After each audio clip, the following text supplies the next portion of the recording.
Provinsi Sulawesi Selatan adalah jendela bagi dunia untuk memotret sejarah pergerakan peradaban manusia.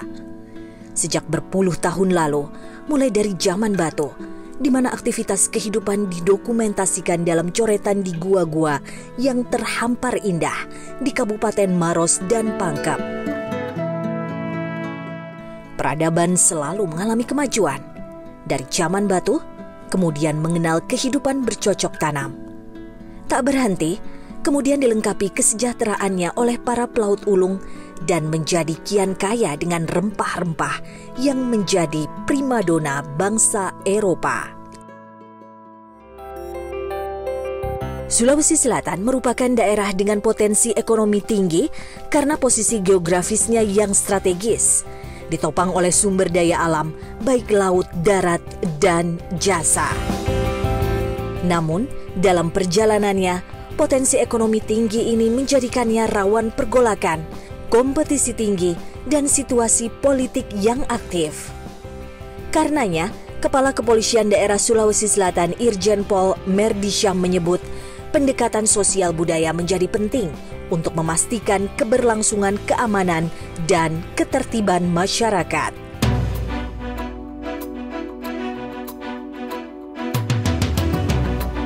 Ada 4 sektor yang terus dipicu yang memberikan kontribusi untuk pemulihan ekonomi, khususnya di Sulawesi Selatan ini, yaitu pertama sektor perdagangan, kemudian juga sektor industri, sektor pariwisata, dan juga investasi.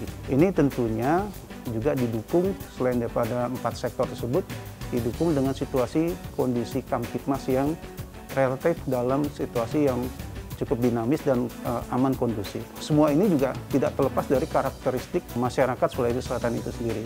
Masyarakat Sulawesi Selatan ini sangat menjunjung tinggi prinsip-prinsip dan juga nilai-nilai kearifan lokal yang ada. Seperti misalnya ada namanya Parasibatang, atau artinya persaudaraan.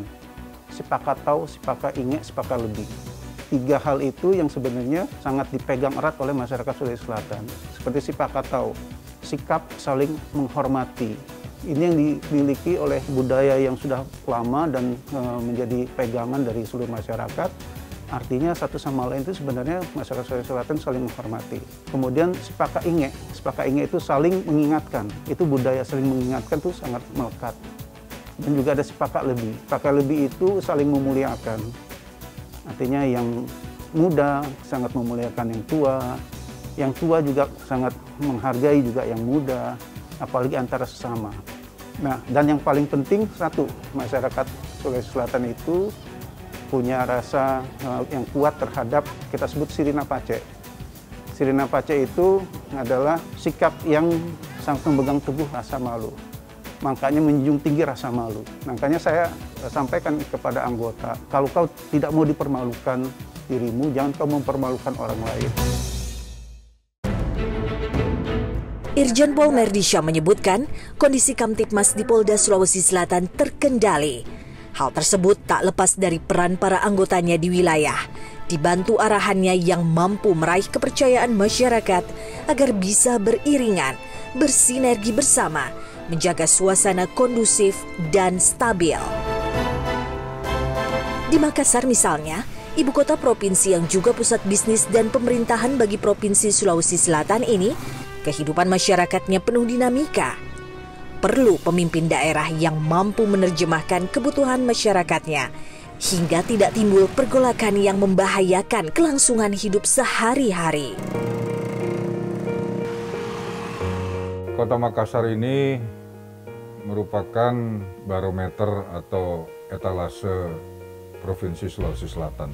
Kami di Kota Makassar ini mengelola situasi Kamtipmas dengan kondisi masyarakat yang memang beragam.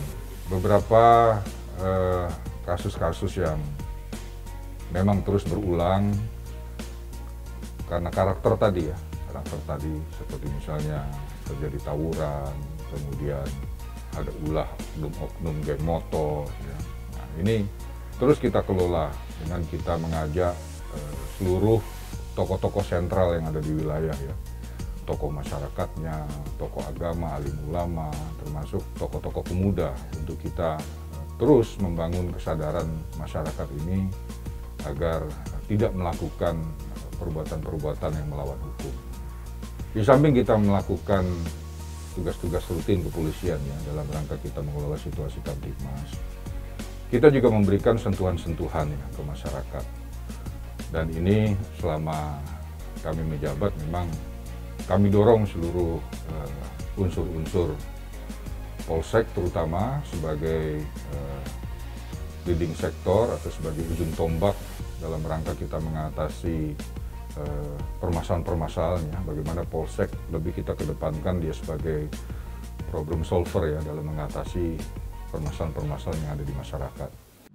Jadi kasus-kasus yang berulang ini juga tidak boleh. Apa yang menjadi kebutuhan masyarakat itu yang harus dipenuhi oleh para bayangkara pengayom masyarakat. Ketika pandemi COVID-19 menerpa, Makassar dihadapkan dengan aktivitas pendidikan yang terhenti. Namun, kebutuhan akan ilmu tak bisa berhenti. Untuk memenuhinya, seorang bayangkara pembina bimbingan ketertiban dan keamanan masyarakat menyusuri sudut-sudut kota Makassar yang padat penduduk. Aibtu Palewari namanya. Dia membantu anak-anak yang putus sekolah akibat pandemi dengan kemampuannya. Dia membuat sekolah darurat, mencari tenaga pengajar, dan membantu mengupayakan fasilitasnya meskipun jauh dari kata cukup.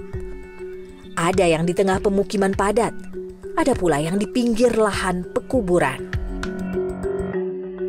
Dari kegiatan sosial yang dilakukan Pak Palewari dalam mendirikan balak pendidikan itu, Pak Palewari sendiri itu menjual kendaraannya Bu untuk membiayai 10 siswa-siswi yang pengangguran, ya yang putus sekolah, dia bantu. Kemudian kegiatan-kegiatan lain yang mungkin memang dari bantuan dari Babin sendiri maupun dari Pak Palewarinya sendiri dalam bentuk-bentuk sosial lain itu mungkin seperti yang disampaikan kayak kursi, meja, seperti itu Bu, terus lemari, seperti itu dalam membantu, terus buku-buku juga yang dibantu oleh Pak Palewari dan anggota Babin yang lain. Palewari bukanlah polisi mapan dengan keberlimpahan materi. Dia tidak juga meminta donasi untuk membangun sekolah darurat tersebut. Dia berharap anak-anak yang disekolahkannya berpendidikan tinggi dan menjadi putra-putra kebanggaan Makassar, bala, atau rumah kehidupannya. Harapan saya terkhusus kepada anak-anak yang saya bantu yang 10 orang ini. Harapan saya kepada pihak pemerintahan atau pihak-pihak terkait, mudah-mudahan kedepannya sangat-sangat memperhatikan baik anak-anak kita yang putus sekolah maupun warga-warga yang golongan menengah ke bawah, sehingga kedepannya jauh lebih baik. Nah, harapan saya kepada anak-anak ini yang kami bangunkan sekolah, semoga kedepannya dia tidak terlalu jalan seperti sebelum-sebelumnya, sehingga dapat menimba ilmu di tempat-tempat ini yang sekolah kami yang bikinkan. Seperti kita ketahui bahwa anak-anak di usia dini adalah merupakan suatu generasi bangsa kedepannya, generasi berikutnya, dan semoga dia dapat dengan adanya sekolah darurat ini yang kami bikin, dia dapat membuat suatu terobosan-terobosan baru sehingga kedepannya jauh lebih baik di bidang pemerintahan. Kami belum punya apa-apa Mbak, kami belum punya uang sama sekali. Tapi karena support dan dukungan daripada warga setempat, sehingga saya bisa mengajak kepada mereka untuk mari kita sama-sama bekerja.